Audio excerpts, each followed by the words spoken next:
Italian Football Podcast.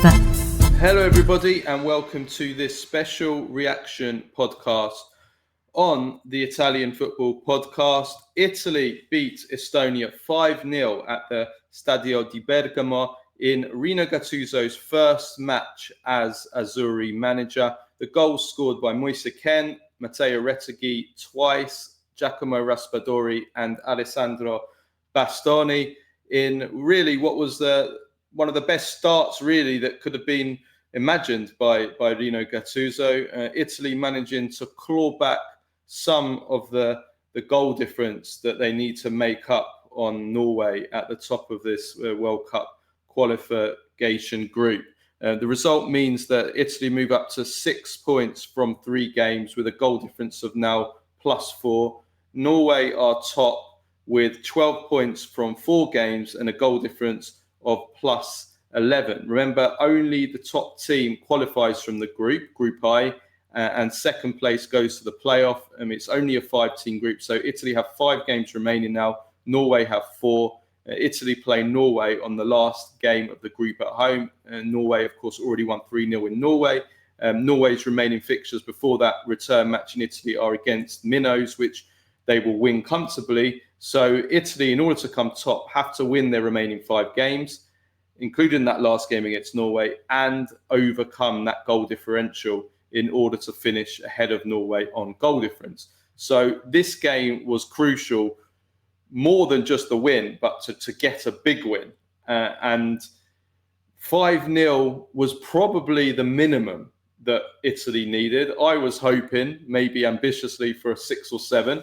When it was 0-0 at half-time, I didn't think that was really going to be possible. I'd pretty much already given up at half-time of Italy having any chance of coming top of the group. It's still a big ask, and the goal difference is now 7 from Norway. So there's still a hell of a lot to do, and it's still a really, really uphill task for Italy to win the group and come above Norway. But those 5 goals in the last half an hour actually have given Italy a glimmer of the hope. They've given them something to try and aim for now, and so that it really was a good start for Gattuso. Gattuso scrapped the 3-man defence. He went to a back 4, and it was basically a 4-2-4 that Gattuso played today.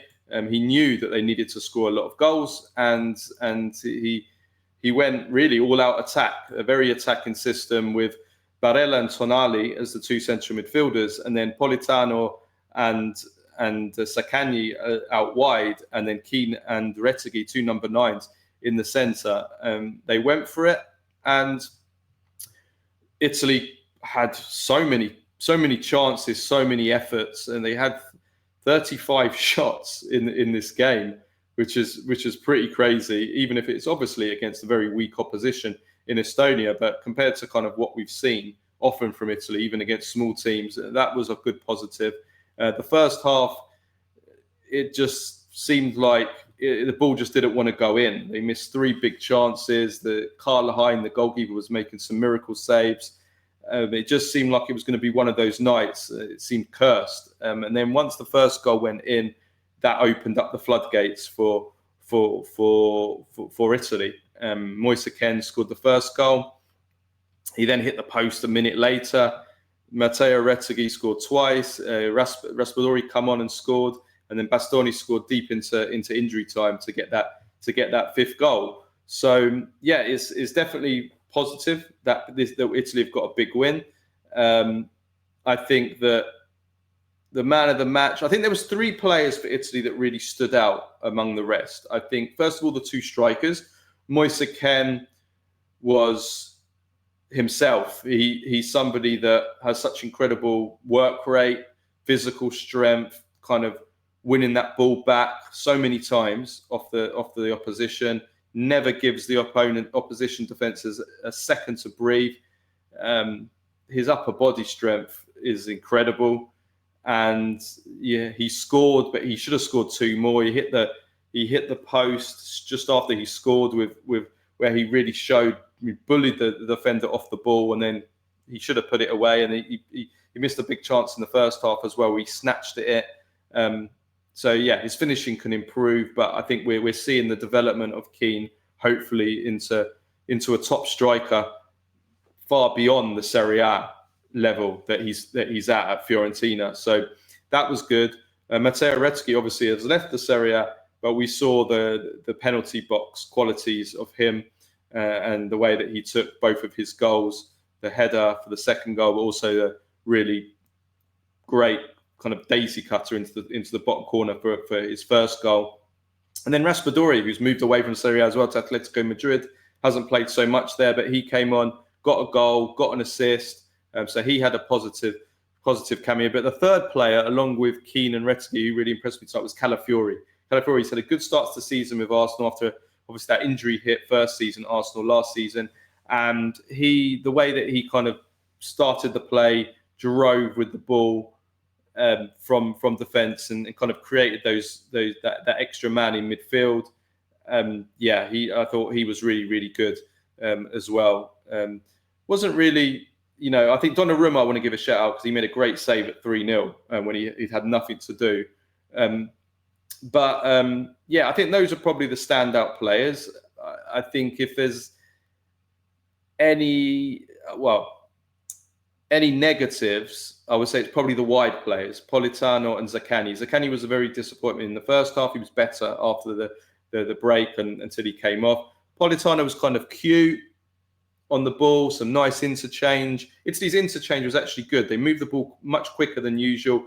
Good one-touch passing, little triangles, moving it fast, putting players out of position, even in the first half, and they didn't get their rewards. That was good to see. But I think we're looking at kind of individual qualities. We know that Italy has a problem out wide in the winger positions, and we saw that.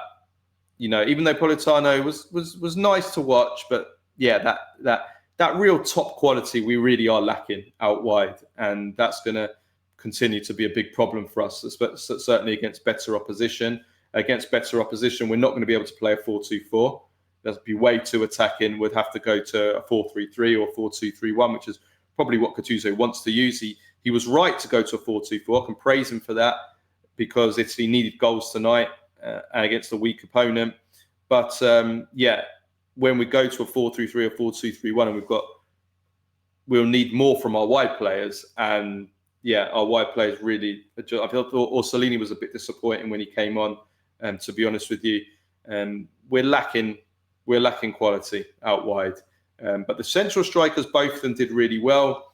I think Italy seemed to at least be starting to have some option there. Esposito came on for his debut, Francesco Pio Esposito, in the last few minutes. Obviously, Scamacca was there, but he pulled out injured. So I think we are starting to have a few number nines who hopefully can push on to a higher level. Certainly, I'm hoping that with Moise Kean. But wide players is what we need. But I like the attitude of the players. I like the spirit of the players. We saw, that's what Gattuso wants. He wants his players to be proud of playing for the national team.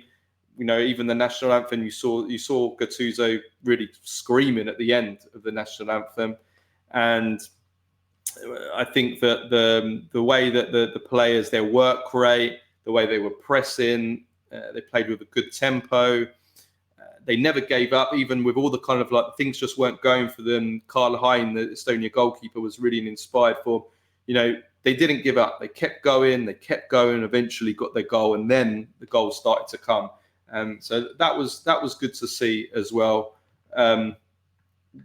That is one thing that we hope Gattuso can bring, because we know Gattuso, he's not a top manager, let's say, from maybe a tactical point of view, but we hope that the man management, and we hope that creating that spirit that we saw, Italy when they won in 2006 when Gattuso was there, or when Italy won in Euro 2020, there was a group spirit. And even though the players are obviously a lot weaker now, we hope that that can take them so far.